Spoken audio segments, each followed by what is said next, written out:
नमस्कार साथियों। Good morning, friends. His Excellency Abdulla Shahid जी, His Excellency Mr. Abdullah आपको Shahid. अध्यक्ष पद संभालने की First of all, I would like to हार्दिक बधाई। warmly congratulate you on आपका अध्यक्ष assuming बनना the office of President of the सभी UNGA. विकासशील देशों Your becoming president और is a विशेषकर matter of pride for all developing small countries island developing and states के in लिए particular for small island गौरव की developing बात है। states.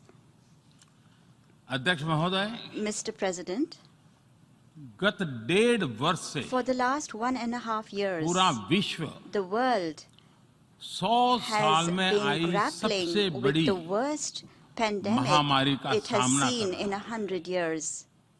ऐसी भयंकर महामारी में I pay tribute जीवन to गंवाने all वाले those who have lost their lives सभी लोगों in को the deadly corona मैं pandemic, श्रद्धांजलि देता हूं और and परिवारों I के साथ express my condolences संवेदनाएं व्यक्त to करता हूं। their families. अध्यक्ष महोदय, Mr. President, मैं उस देश का I प्रतिनिधित्व कर रहा represent हूं a country जिसे that mother of is democracy का proud to be Gaurav known हासिल। as the mother of democracy.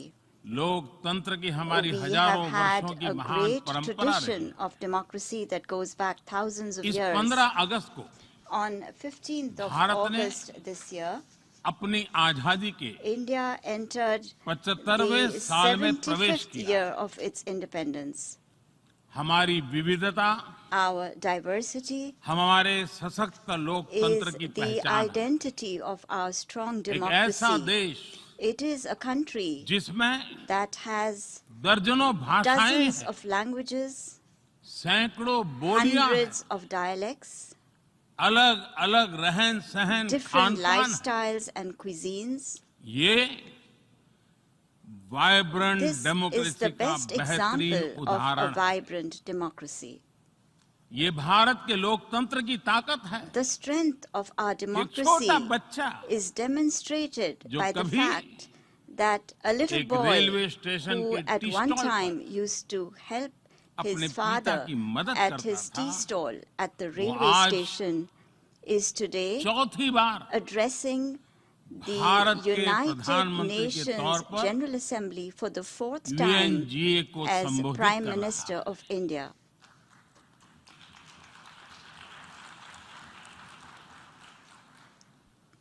सबसे लंबे समय तक I will soon Gujarat have का spent 20 मुख्यमंत्री years serving और my फिर countrymen as पिछले head of 7 साल government. से First as the Bharat longest के serving प्रधानमंत्री Chief के Minister तौर पर of मुझे Gujarat and then Head of as Government Prime की Minister भूमिका में for the last 7 years. देशवासियों की सेवा करते हुए 20 साल हो रहे हैं और And मैं अपने I अनुभव am से कह saying रहा this हूं, to you from my own Yes. experience. Yes, democracy can deliver. democracy can deliver. Yes, democracy has democracy deliver. has delivered. अध्यक्ष महोदय, Mr. President, एकात्म मानव दर्शन के today is प्रणेता the birth anniversary Pandit of Deendayal Pandit Upadhyay ji की Deen आज Dayal जन्म जयंती। Upadhyay, the proponent of Ekatma Manav Darshan. एकात्म मानव दर्शन यानी Ekatma Manav Darshan integral means humanism, integral humanism, अर्थात or स्व से the development समष्टि journey तक undertaken विकास together, और the विस्तार की expansion सहयात्रा। from the self to the universe, expansion of the self, expansion of the self, moving from moving individual to from the the society, individual to society, the nation to the nation, entire and to humanity. entire humanity. और ये चिंतन And this philosophy Antyodaya को is समर्पित है। dedicated to Antyodaya.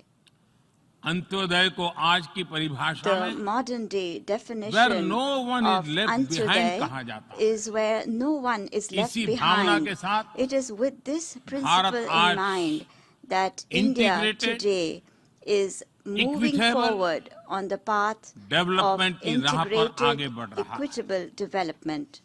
Vikas Our priority is सर्वसमावेशी हो, that development should be all-inclusive, सर्वस्पर्शी हो, all-pervasive, सर्वव्यापी हो, universal, सर्व पोषक and हो, one that nurtures all. यही हमारी प्राथमिकता है। बीते 7 वर्षों में During the last 7 years, Bharat में India has 43 brought crore over से ज्यादा लोगों को 430 million people बैंकिंग who व्यवस्था were से जोड़ा previously गया है, unbanked into जो the अब banking तक system. इससे वंचित थे। आज Today, 36 over करोड़ से अधिक ऐसे लोगों को भी 360 million people बीमा सुरक्षा who कवच मिला है, earlier could not पहले even imagine इस बारे में this सोच was भी नहीं possible, now have insurance coverage 50 as crore से security ज्यादा लोगों को by giving over 500 मुफ्त इलाज million की people सुविधा देकर the facility of free Bharat ने treatment in hospitals. उन्हें quality India health has service से given them जोड़ा। access to quality health Bharat ने services 3 करोड़ by पक्के घर building बनाकर 30 million बेघर, proper homes. यानी India has made होमलेस परिवारों को homeless families होम ओनर्स बनाया। homeowners. अध्यक्ष महोदय, Mr. President, प्रदूषित पानी polluted water भारत ही नहीं is a very big पूरे problem, विश्व not just for और India, खासकर but for the entire गरीब और world, and in विकासशील देशों particular की for poor and बहुत developing बड़ी countries. समस्या है।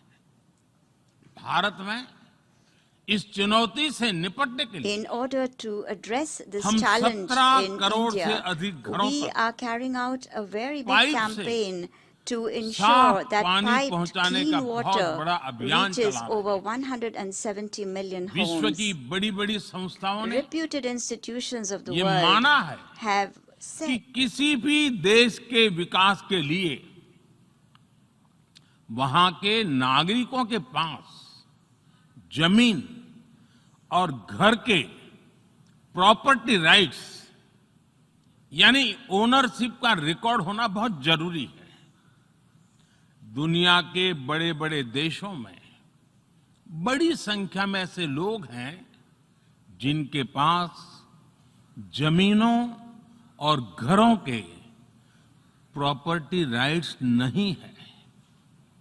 आज हम भारत के 6 लाख से अधिक गांवों में ड्रोन से मैपिंग कराकर करोड़ों लोगों को उनके घर और जमीन का डिजिटल रिकॉर्ड देने में जुटे हैं।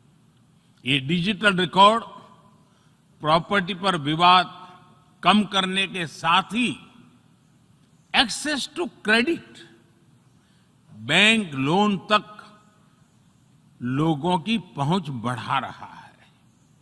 अध्यक्ष महोदय, आज विश्व का हर 6ठा व्यक्ति भारतीय है। जब भारतीयों की प्रगति होती है तो विश्व के विकास को भी गति मिलती है।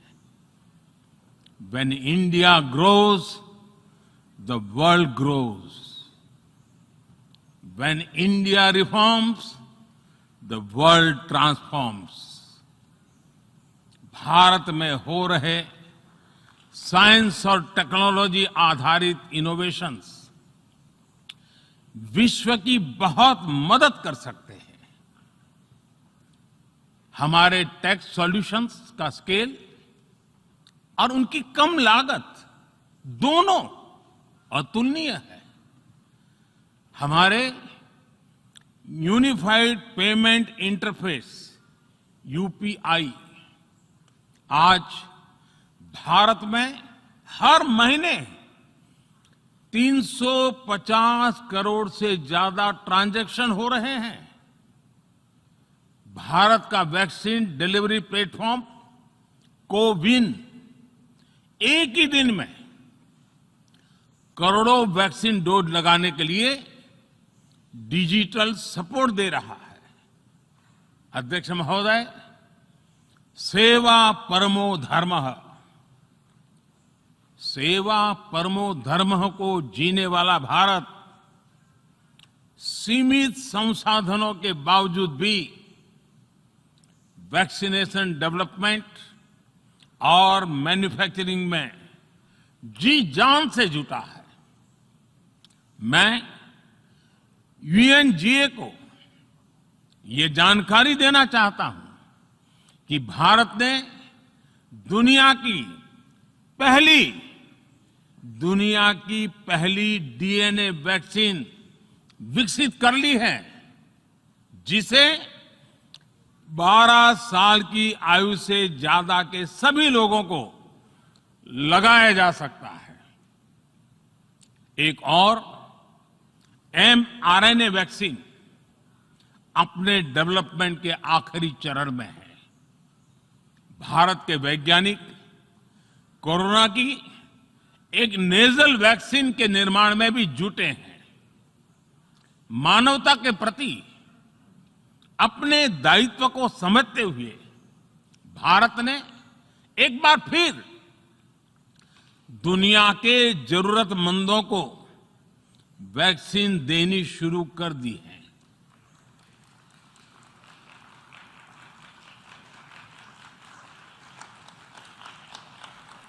मैं आज दुनिया भर के वैक्सीन मैन्युफैक्चरर्स को भी आमंत्रित करता हूं, कम मेक वैक्सीन इन इंडिया। अध्यक्ष महोदय, आज हम सब जानते हैं कि मानव जीवन में टेक्नोलॉजी का कितना महत्व है, लेकिन बदलते हुए विश्व में टेक्नोलॉजी विथ डेमोक्रेटिक वैल्यूज, ये सुनिश्चित करना भी आवश्यक है। भारतीय मूल के डॉक्टर्स, इनोवेटर्स, इंजीनियर्स, मैनेजर्स किसी भी देश में रहें, हमारे लोकतांत्रिक मूल्य उन्हें मानवता की सेवा में जुटे रहने की प्रेरणा देते रहते हैं। और ये हमने इस कोरोना काल में भी देखा है। अध्यक्ष महोदय, कोरोना महामारी ने विश्व को यह भी सबक दिया है कि वैश्विक अर्थव्यवस्था को अब और अधिक डाइवर्सिफाई किया जाए। इसके लिए ग्लोबल वैल्यू चेन्स का विस्तार आवश्यक है। हमारा आत्मनिर्भर भारत अभियान इसी भावना से प्रेरित है। ग्लोबल इंडस्ट्रियल डाइवर्सिफिकेशन के लिए भारत विश्व का एक लोकतांत्रिक और भरोसेमंद पार्टनर बन रहा है। और इस अभियान में भारत ने इकोनॉमी और इकोलॉजी दोनों में बेहतर संतुलन स्थापित किया है। बड़े और विकसित देशों की तुलना में क्लाइमेट एक्शन को लेकर भारत के प्रयासों को देखकर आप सभी को निश्चित ही गर्व होगा। आज भारत बहुत तेजी के साथ 450 गीगावाट रिन्यूएबल एनर्जी के लक्ष्य की तरफ बढ़ रहा है। हम भारत को दुनिया का सबसे बड़ा ग्रीन हाइड्रोजन हब बनाने के अभियान में भी जुट गए हैं। अध्यक्ष महोदय, हमें अपनी आने वाली पीढ़ियों को जवाब देना है कि जब फैसले लेने का समय था, तब जिन पर विश्व को दिशा देने का दायित्व था, वो क्या कर रहे थे। आज विश्व के सामने रिग्रेसिव थिंकिंग और एक्सट्रीमिज्म का खतरा बढ़ता जा रहा है। इन परिस्थितियों में पूरे विश्व को साइंस बेस्ड रेशनल और प्रोग्रेसिव थिंकिंग को विकास का आधार बनाना ही होगा। साइंस बेस्ड अप्रोच को मजबूत करने के लिए भारत एक्सपीरियंस बेस्ड लर्निंग को बढ़ावा दे रहा है। हमारे यहां स्कूलों में हजारों अटल टिंकरिंग लैब्स खोली गई हैं, इंक्यूबेटर्स बने हैं और एक मजबूत स्टार्टअप इकोसिस्टम विकसित हुआ है। अपनी आजादी के 75 वर्ष के उपलक्ष्य में जब हम आजादी का अमृत महोत्सव मना रहे हैं, भारत 75 ऐसे सैटेलाइट्स को अंतरिक्ष में भेजने वाला है जो भारतीय विद्यार्थी स्कूल कॉलेजों में बना रहे हैं। अध्यक्ष जी, दूसरी ओर रिग्रेसिव थिंकिंग के साथ जो देश आतंकवाद का पॉलिटिकल टूल के रूप में इस्तेमाल कर रहे हैं, उन्हें ये समझना होगा कि आतंकवाद उनके लिए भी उतना ही बड़ा खतरा है। ये सुनिश्चित किया जाना बहुत जरूरी है कि अफगानिस्तान की धरती का इस्तेमाल आतंकवाद फैलाने और आतंकी हमलों के लिए न हो। हमें इस बात के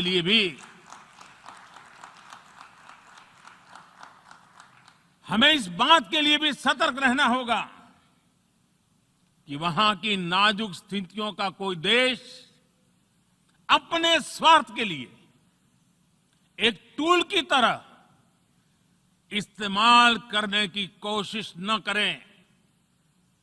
इस समय अफगानिस्तान की जनता को, वहां की महिलाओं और बच्चों को, वहां की माइनॉरिटीज को मदद की जरूरत है और इसमें हमें अपना दायित्व निभाना ही होगा। अध्यक्ष महोदय, हमारे समंदर भी हमारी साझी विरासत है, इसलिए हमें ये ध्यान रखना होगा कि ओशन रिसोर्सेज को हम यूज करें, एब्यूज नहीं। हमारे समंदर अंतर्राष्ट्रीय व्यापार की लाइफलाइन भी है। इन्हें हमें एक्सपांशन और एक्सक्लूजन की दौड़ से बचाकर रखना होगा। रूल बेस्ड वर्ल्ड ऑर्डर को सशक्त करने के लिए अंतर्राष्ट्रीय समुदाय को एक सुर में आवाज उठानी ही होगी। सुरक्षा परिषद में भारत की प्रेसिडेंसी के दौरान बनी विस्तृत सहमति विश्व को मैरीटाइम सिक्योरिटी के विषय में आगे बढ़ने का मार्ग दिखाती है। अध्यक्ष महोदय, भारत के महान कूटनीतिज्ञ आचार्य चाणक्य ने सदियों पहले कहा था, कालातिक्रमात् काल एव फलम पिबति। जब सही समय पर सही कार्य नहीं किया जाता तो समय ही उस कार्य की सफलता को समाप्त कर देता है।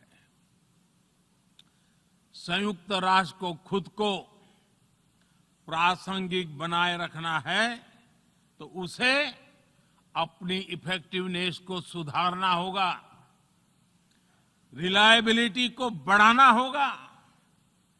यूएन पर आज कई तरह के सवाल खड़े हो रहे हैं। इन सवाल को हमने क्लाइमेट क्राइसिस में देखा है, कोविड के दौरान देखा है, दुनिया के कई हिस्सों में चल रही प्रॉक्सी वॉर, आतंकवाद और अभी अफगानिस्तान के संकट ने इन सवालों को और गहरा कर दिया है। कोविड के ओरिजिन के संदर्भ में और ease of doing business ranking को लेकर वैश्विक गवर्नेंस से जुड़ी संस्थाओं ने दशकों के परिश्रम से बनी अपनी विश्वसनीयता को नुकसान पहुंचाया है। ये आवश्यक है कि हम यूएन को ग्लोबल ऑर्डर, ग्लोबल लॉज और ग्लोबल वैल्यूज के संरक्षण के लिए निरंतर सुदृढ़ करें। मैं नोबेल पुरस्कार विजेता गुरुदेव रविंद्रनाथ टैगोर जी के शब्दों के साथ अपनी बात समाप्त कर रहा हूं। शुभो कर्मोपोथे, शुभो कर्मोपोथे, ধরো নির্ভয় গান, সব দুর্বল সন্ন্যাস হোক অবসান। अर्थात अपने शुभ कर्म पथ पर निर्भीक होकर आगे बढ़ो, सभी दुर्बलताएं और शंकाएं समाप्त हो। ये संदेश आज के संदर्भ में संयुक्त राष्ट्र के लिए जितना प्रासंगिक है, उतना ही हर जिम्मेदार देश के लिए भी उतना ही प्रासंगिक है। मुझे विश्वास है हम सबका प्रयास विश्व में शांति और सौहार्द बढ़ाएगा, विश्व को स्वस्थ, सुरक्षित और समृद्ध बनाएगा। इन्हीं शुभकामनाओं के साथ बहुत बहुत धन्यवाद। नमस्कार। रोज की ताजा खबरें सुनने के लिए सब्सक्राइब करें BHPC न्यूज चैनल। साथ ही रोज के नोटिफिकेशन जानने के लिए दबाएं बेल आइकन। साथ ही हमें अपनी राय देने के लिए हमारी वीडियो पर कमेंट करके बताएं और वीडियोस को लाइक और शेयर करना बिल्कुल ना भूलें। आप देख रहे हैं BHPC न्यूज।